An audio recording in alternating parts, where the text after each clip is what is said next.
vs. Stats.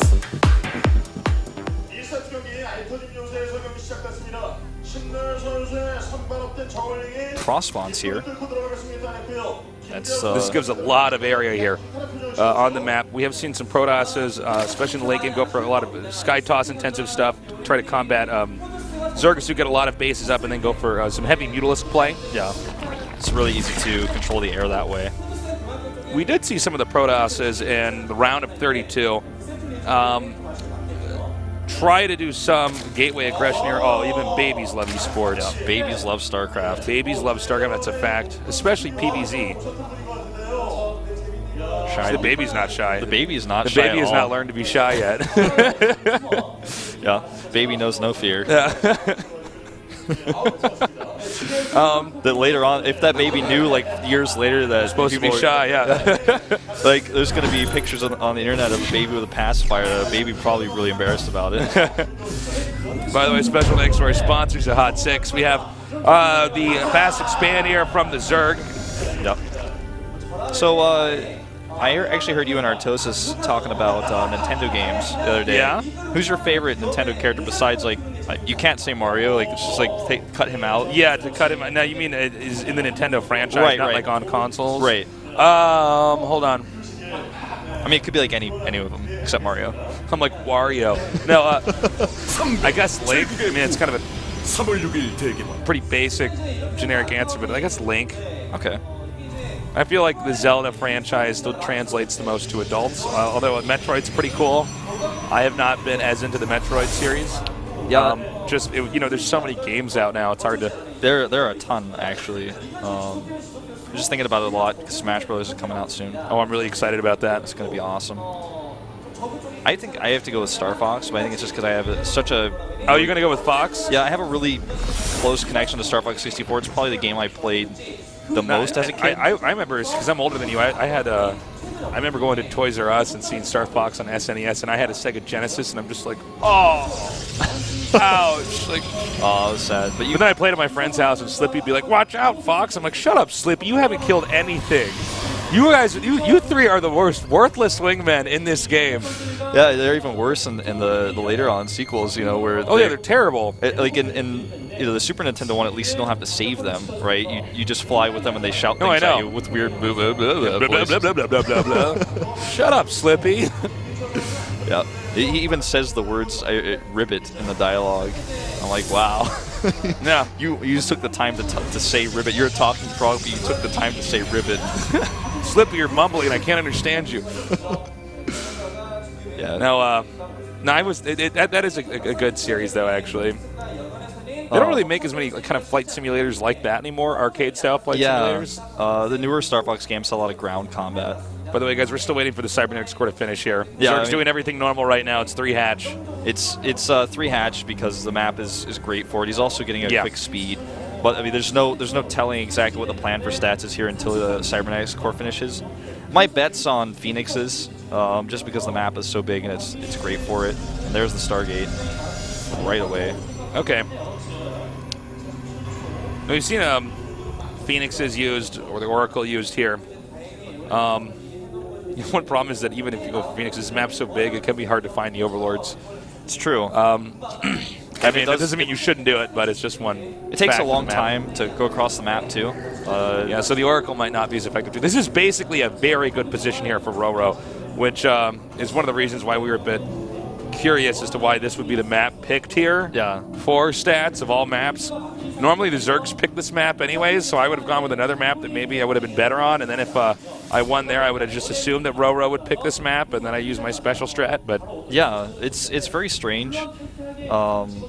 He's actually sent lings, everywhere to try to find out what's going on. He still hasn't really gotten any information. There's even a cannon at the top of the ramp here. That's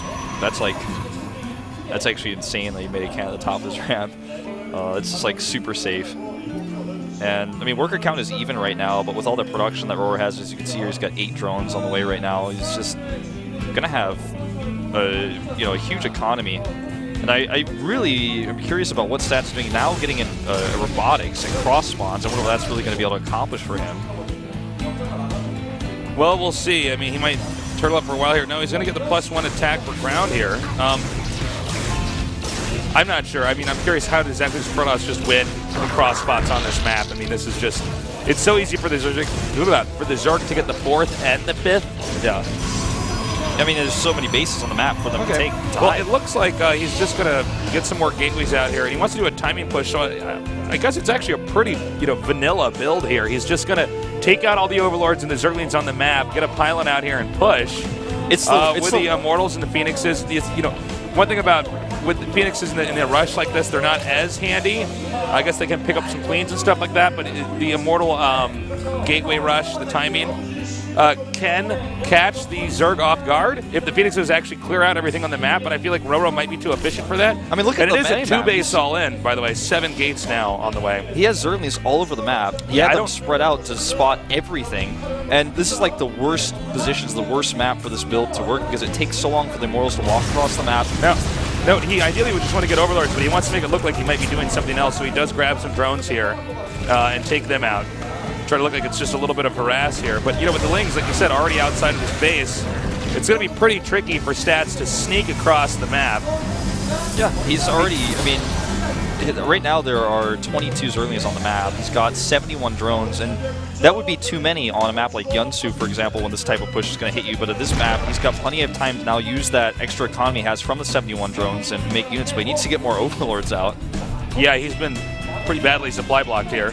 So the 3rd Immortal's going to pop out, and then he'll probably just get a Warp Prism and go for this. The +1 attack's going to finish right as that the extra Immortal comes out. Yeah, he's even got a macro hatch up at home. That's going to give him a lot of extra larvae. He's trying to take his 4th base right now. If he holds this, then he's going to be massively ahead. This is still a very strong attack. He's going to try to pick off a sentry here. And he does manage to do that. No force fields laid out just yet. Now, if this doesn't work, unless RorO loses like a lot of drones during this attack, it's pretty hard for the Zerg to be stopping the Protoss from taking the 3rd base. Yeah, it's true. I mean, let's look at this. There's 20 roaches in production right now, 20, and he has so much extra larva after that that he can still continue to use. 7 more on the way now. Roach speed is going to finish, +1 is going to finish. It just takes so long for this army to walk across the map that he's going to, as long as you make sure that he doesn't mismicro his roaches, I feel he should be able to hold this. There's a lot of force field energy. Yeah, let's see. There's a lot of force field energy. This is a pretty open map, though, too, so it's not like there's a bunch of valleys you can just isolate here. This is a pretty big berth right now. Now, that's a lot of Stalkers he warped in after identifying that there aren't any Lings with this army just yet. The Phoenixes are actually being very effective. Now, he is going to come in here from behind. He does want to sandwich this army to make force fields as ineffective as possible. The Immortals are on the opposite side of the Roaches right now, getting closer now towards the 3rd base. There's so many Roaches in production right now, but he needs more time. He's actually pulling the drones here. And it's a good position here for the Protoss. Great force fields. He's got a lot left over as well. Okay, now he actually had to move the Warp Prism while he was warping in, which is a hiccup into his production. He did get that hatch, though. Nicely done. Yep, there's still a lot of Roaches over here, but he's just continuing to isolate those with force fields, and all of the Immortals are completely, they're basically all full of shields. Now, note that the 4th base, which I guess brings him down to his 3rd base now, did just finish over here. Nice force fields there, tearing up those Roaches. Yeah, and there's still a good number of force fields left here with Stalkers warping in. Yeah, he's starting to get some real momentum here. I'm starting to worry for RorO. He's got burrow movement on the way, but I don't know if that's actually really going to be too helpful. He just had this timing down very, very well.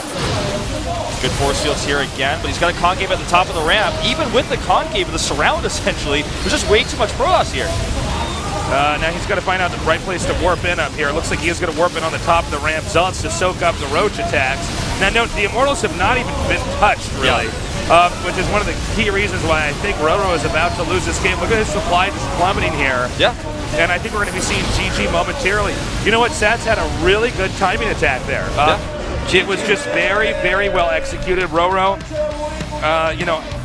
given the map and the positions, he felt he could be greedy. He could get away with it. That was 8 gateways, correct? Yeah, 8 gateways, 3 Immortals. Not a probe being made there, Wolf. Yeah, you've stopped at 44. It's funny because we've seen this timing attack before sometimes where they have just 2 Immortals come out. Yeah. But it looks like he wanted to wait a long time, bank up a lot of minerals. He banked up a ton of minerals and gas. He had his Nexus up very early. It was very unusual to see a build like that on this map, and I think that's part of what caught RorO off guard. We're going to have a quick little break here. One of our players needs to use the restroom, but yeah, he was drinking a lot of water. We saw him get that water early on. That was a cool attack. That was cool. It's unexpected. It was well executed. It's not something that you can do over and over and over again against the same opponent. Right. Once they get the hang of that very late timing. I mean, that was a timing when the Zerg's 4th finishes. Yeah. He's got pretty much the drones that he needs up. His and micro running. was incredible, too. He didn't even really have to use his Warp Prism to pick up the Immortals. He just had Force. Well, there was no moment where the Immortals were even being hit, Yeah. and that was in part due to the good positioning. We saw the Roaches go up behind that army that was pushing in there, and I thought, well, this might be bad because the Immortals are going to get hit now in the front, but there wasn't anything really there for the Immortals to have to worry about. Exactly. He didn't really have any Lings. It was pure Roach, which, I mean, if you looked at how many Roaches he made and how much production he had and all that extra economy, it looked like he should be able to make enough to hold, but he just couldn't fight the fight that he wanted to ever because of those force fields. And he also engaged in that slightly narrow area. How many sentries were in that push? I think like 11 or something crazy. 9 or 10, or was it 11? Really? I think it might have been like 11. I mean, he had many of them. Like spare force fields until basically the very end. No real overlaps with his force fields. All he's using them when he needed to. We did see RorO get supply blocked briefly by the Phoenixes. That's true. And that hurts him a lot. Pretty important. We consider that if you hold off a timing attack like that, the Protoss has invested basically everything that he has into stopping your attack. Yeah. And, I mean, basically RorO has 4 bases up and a macro hatch. If he holds this, he's crushed you because he has the better tech as well. And it won't be that easy for the Protoss to get the 3rd base after that. I mean, that's why those timing attacks are so strong, is because everything is invested into this one small window of time where you can end the game. Right. There was something else I noticed. Burrow was done for a while, and he tried to get Burrow movement. That didn't really work out for him. I mean, it's not like that was the resource that he was missing that lost him the game. But he never even tried to use Burrow at all. And as far as I could tell, there was no stats observer. I don't think he actually had an observer with his army. I didn't see one. So he could have at least tried to do that. Was there no observer? I don't think he ever made one. Maybe one was coming across the map, but I didn't see it in the fights. And he could have tried to use his Burrow. But I mean, we might have to check the bot on that. Actually, tweeted us if he did have an observer. And if you guys saw that, because I didn't see one there in the battle either. I mean, if your stats, or rather if you're RorO too, you probably expect there will eventually be an observer because it's a robotics-oriented push. So maybe that's why you didn't even try it. That makes sense as to why you could get so many gates out if there was no observer. Yeah. So that's definitely something that could have been utilized possibly. We'd have to take a look back at that. It could also be possible that he feels like that's timed out well enough that just the sheer power pushing through there is enough to shut him down. Yeah, that was a really, regardless of Burrow. Like, if they unburrow, then he just kills it. Or if they burrow, he just takes out the hatchery. That was a really confident push. I mean, he was just going to stick with it no matter what. Cross spawns on the biggest map we have in the pool. Yeah. Really well executed. Our next map is going to be Daedalus Point. This is the map that RorO picked. We just saw Stats win with a very sexy timing attack there on a map I wouldn't expect Zerg to lose on. Let's see what he's got in store for his opponent here on the map of his choice.